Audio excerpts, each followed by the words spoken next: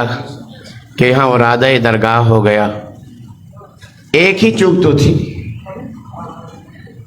کوئی ہزاروں غلطیاں نہیں، سجدے ہزاروں ہیں اس کے، تسبیح و تحلیل میں فرشتوں کا ساتھی ہے، مگر غلطی ہوئی اور اپنے غلطی پہ ڈٹ گیا، اپنے غلطی کو صحیح ثابت کرنے کی کوشش. یہی ہے امان کہ انسان اللہ کی گرفت سے مامون ہو جائے. اس لیے اللہ کے بندوں، اللہ کے جو بندے ہیں وہ اللہ رب العالمین کی گرفت سے مامون نہیں ہوتے. آپ دیکھیں اوصاف اہل ایمان کے، تتجافى جنوبهم عن المضاجع يدعون ربهم خوفا وطمعا ومما رزقناهم ينفقون. اہل ایمان کا معاملہ یہ ہے، اللہ تبارک و تعالیٰ کے نیک بندے جو ہیں ان کا معاملہ کیا ہے؟ جن کے پہلو بستروں سے الگ ہوتے ہیں، نرم گداز بستروں میں جو سوئے نہیں رہتے، رات کو اٹھ کر کے جو اللہ تبارک و تعالیٰ کی تسبیح و تحلیل کے لیے، اللہ کی عظمت و کبریائی کے لیے، اللہ کی عبادت کے لیے جو اپنے نرم بستروں کو چھوڑ کر کے اور سجدہ ریزی کرتے ہیں، اللہ کے سامنے حاضر ہو جاتے ہیں، قیام اللیل میں اپنا وقت گزارتے ہیں، تہجد کی نماز کی ادائیگی کرتے ہیں، اور حالت کیا ہے؟ تتجافى جنوبهم عن المضاجع يدعون ربهم خوفا وطمعا. اس لیے اہل ایمان کا معاملہ یہ ہونا چاہیے، رب کے ماننے والوں کا معاملہ یہ ہونا چاہیے کہ وہ خوف و رجا کے درمیان زندگی گزاریں، اللہ رب العالمین کی گرفت کا خوف ہو، اور دوسری طرف اللہ تبارک و تعالیٰ کی رحمت سے مایوس بھی نہ ہو. ہمارے یہاں اللہ تبارک و تعالیٰ کی رحمت کے معاملے میں ہم زیادہ کچھ ہو گئے ہیں، اور اللہ تبارک و تعالیٰ کی گرفت کا جہاں مسئلہ ہے اس سے معمون ہو گئے. اور جہاں یہ مسئلہ ہو جائے، یہ توازن برقرار نہ رہ سکے کہ خوف و رجا دونوں طرف برابر ہونا چاہیے. ایک طرف جب گناہ ہو، خطا ہو، غلطی ہو تو اللہ رب العالمین کی گرفت کا احساس ہو، تو دوسری طرف جب اللہ تعالیٰ کی بندگی کریں، اللہ رب العالمین کی عبادت کریں تو اس کی رحمت کی اتنی ہی امید رکھیں کہ آپ نے جو عبادت کی ہے، آپ نے جو محنت کی ہے، آپ نے جو مشقت کی ہے، آپ نے جو اجتہاد کیا ہے، آپ نے جو عبادتیں کی ہیں، آپ نے جو بندگیاں کی ہیں، آپ نے جو اللہ کو منانے والے کام کیے ہیں، آپ نے جو اللہ کو راضی کرنے والے اعمال کیے ہیں، وہاں امید بھی آپ کی اتنی ہی اعلیٰ درجے کی ہونی چاہیے کہ آپ کی یہ محنتیں اللہ رائے گا نہیں کرے گا، آپ کی محنتیں اللہ تبارک و تعالیٰ برباد اور ضائع نہیں کرے گا. اس امید کے ساتھ عبادت کریں، اور جب خطا ہو جائے تو اللہ تبارک و تعالیٰ کی گرفت کا احساس اتنا ہی بلند ہونا چاہیے. جس طرح سے آدم علیہ السلام سے خطا ہوئی تو فوراً سرنڈر کر دیا. میرے بھائیوں، اس لیے آپ سب سے گزارش یہ ہے کہ اس موقع پر، اس مناسبت سے جو میں آپ کو پیغام پہنچانا چاہتا ہوں یہ ہے کہ یہ خوف و رجا کا جو معاملہ ہے، اللہ تبارک و تعالیٰ کے سامنے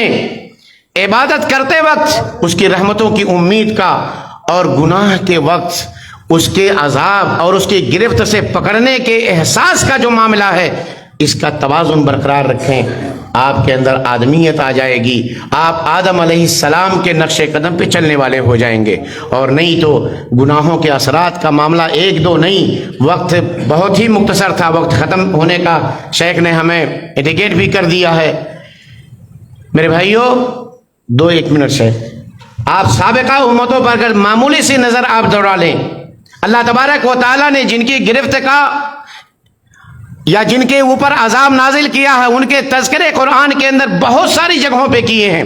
سارے لوگوں کے ہاں اگر آپ دیکھیں گے، ان کی ہلاکتوں کے اسباب پہ اگر نظر ڈولائیں گے تو وہ ساری خطائیں تھیں. وہ تمرد تھا، گناہوں پہ ان کا ڈٹا رہنا تھا، اپنے انبیاء کی باتوں کا نہ ماننا تھا، گناہوں میں ان کی زندگی کا لت پت ہونا تھا. آج ہمارے اندر کیا ہے؟ ایک روایت ہے ابن ماجہ کے اندر یہ موجود ہے اور دیگر احادیث کی کتابوں میں، جسے کچھ ائمہ کرام کچھ محدثین نے ضعیف قرار دیا اور جمہور محدثین نے اسے حسن کے درجے تک کہا ہے۔ اللہ کے نبی کریم صلی اللہ علیہ وسلم کہتے ہیں، عبداللہ بن عمر رضی اللہ تعالی عنہما کی روایت ہے، کہتے ہیں مرتبہ اللہ کے رسول صلی اللہ علیہ وسلم ہمارے پاس آئے اور انہوں نے کہا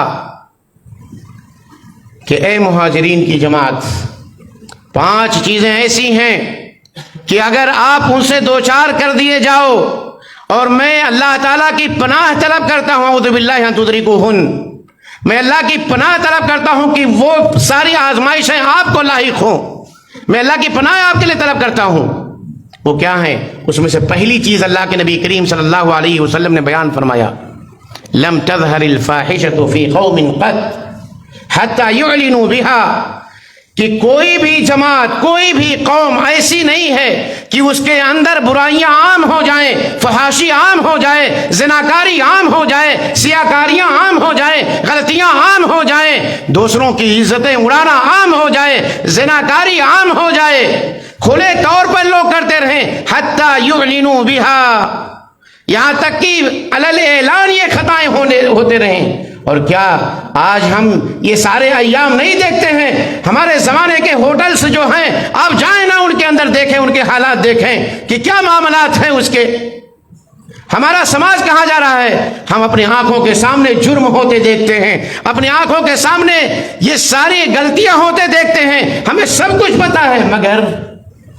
نکارت کا ایک لفظ بھی ہماری زبان سے نہیں نکلتا۔ لفظ نکلنے کی بات تو دور کی، ہمارے ماتھے پہ اس غلطی کے تئیں شکن تک نہیں پڑتا ہے۔ ایسا ہو گیا ہے کہ جیسے یہ ساری خطائیں عام ہو چکی ہیں، جیسے ہمارے سماج کا جز بن گئی ہیں۔ کیا یہ سچ نہیں ہے؟ کیا یہ سچ نہیں ہے میرے بھائیوں؟ زناکاری عام نہیں ہوئی، کیا یہ سچ نہیں ہے؟ میرے بھائیو، ہم مامون ہو گئے اللہ کی گرفت سے۔ اللہ کے نبی کریم صلی اللہ علیہ وسلم فرماتے ہیں اگر اس طرح کی یہ فحاشی عام ہو جائے تو اللہ تبارک و تعالی ان کے اندر، اللہ تبارک و تعالی ایسی قوم میں، جس قوم میں فحاشی عام ہو جائے، جس قوم میں زناکاری عام ہو جائے اور لوگ خاموشی اختیار کیے رہیں، اس پر حرف نکیر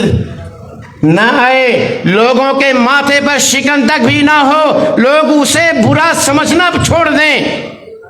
لوگوں کے آنکھوں کے سامنے جرم ہو، لوگوں کے آنکھوں کے سامنے دروازے بند ہو گناہ کے لیے، اور لوگوں کے اندر خاموشی چھا جائے، لوگوں کا احساس اس قدر ختم ہو جائے۔ اللہ کے نبی نے فرمایا ایسی قوموں میں اللہ طاعون کی بیماری بھیجتا ہے اور ایسے امراض بھیجتا، والاوجاع التي لم تکن فی اسلافہم الذین مضوا، ایسی بیماریاں اللہ تبارک و تعالیٰ ان میں بھیجتا ہے جن کے نام ان کے آبا و اجداد نے کبھی سنے نہیں تھے۔ میرے بھائیو، یہ کورونا گزرا، سنا تھا کبھی؟ نہیں سنا تھا، ساری دنیا تباہ کیا تھا اس نے۔ تو گناہ سے معمون ہونے کا معاملہ یہ ہے میرے بھائیو کہ ہمارے سامنے بہت ساری خطائیں ہوتی ہیں اور ہم سب خاموشی اختیار کیے بیٹھے رہتے ہیں۔ نہیں میرے بھائیو، گناہ سے اس قدر معمون ہونے کی اس قدر اگر ہم معمون ہوئے تو ہماری ہلاکتیں طے ہیں، اور بہت ساری چیزیں ہمارے یہاں اللہ تعالیٰ بھیجے گا، ان گناہوں کے اثرات ایسا بھیجے گا۔ آخری لفظ کہہ کر کے اپنی بات ختم کرتا ہوں کہ اسی گناہ نے، ایک خطا نے صحابہ کرام کی، نبی کریم صلی اللہ علیہ وسلم کے چہرے کو بھی زخمی بنا دیا تھا۔ آپ صلی اللہ علیہ وسلم کے دندان مبارک غزوہ احد میں شہید ہوئے تھے، تو ان صحابہ کرام سے ہزاروں خطائیں نہیں تھیں، ایک چوک تھی کہ اللہ کے رسول نے جبل رمات پہ 50 صحابہ جن کو بٹھایا تھا، ان کو ایک ہی نصیحت کی تھی رسول اللہ صلی اللہ علیہ وسلم نے کہ اے میرے صحابہ، اے میرے صحابہ، اگر آپ لوگ یہ دیکھ لینا کہ ہماری لاشیں چیل کوے کھانے لگے ہیں تب بھی یہ جگہ نہیں چھوڑنا، اور ہم اگر جنگ جیت جائیں تب بھی نہیں چھوڑنا۔ جنگ مسلمانوں کے ہاتھوں میں تھی، اور حالت یہ ہوئی کہ میرے بھائیوں، اللہ کے رسول صلی اللہ علیہ وسلم کے کچھ صحابہ اپنے امیر کی بات اور نبی صلی اللہ علیہ وسلم کی بات مان کے رکے نہیں، نیچے اتر گئے، اور اس کا نتیجہ یہ ہوا، اس خطا کا اثر یہ ہوا کہ اللہ کے رسول صلی اللہ علیہ وسلم کو دندان مبارک شہید کرنے پڑے۔ اللہ کے رسول صلی اللہ علیہ وسلم کا دندان مبارک شہید ہو گیا، اور آپ صلی اللہ علیہ وسلم کا چہرہ زخمی ہو گیا۔ اللہ کے رسول صلی اللہ علیہ وسلم نے کہا کہ وہ قوم کیسے کامیاب ہوگی جو اپنے نبی کے چہرے کو بھی خون آلود کر دی ہو۔ میرے بھائیوں، اس لیے ضرورت اس بات کی ہے کہ آپ اپنے سماج کو سدھارنے کی ہر ممکن کوشش کریں۔ بہت ساری ایسی باتیں ہیں، وقت نہیں ہے کہ ان کا ذکر کیا جائے۔ وہ ساری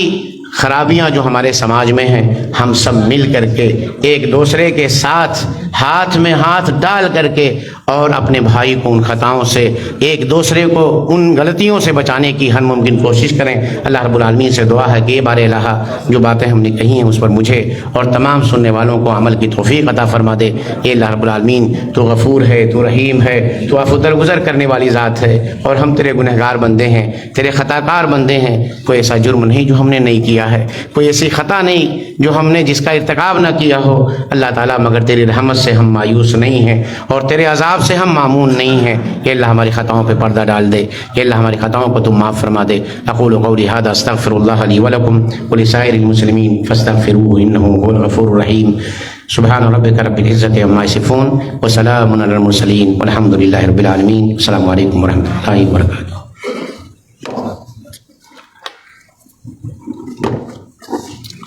شکرا جزیلا۔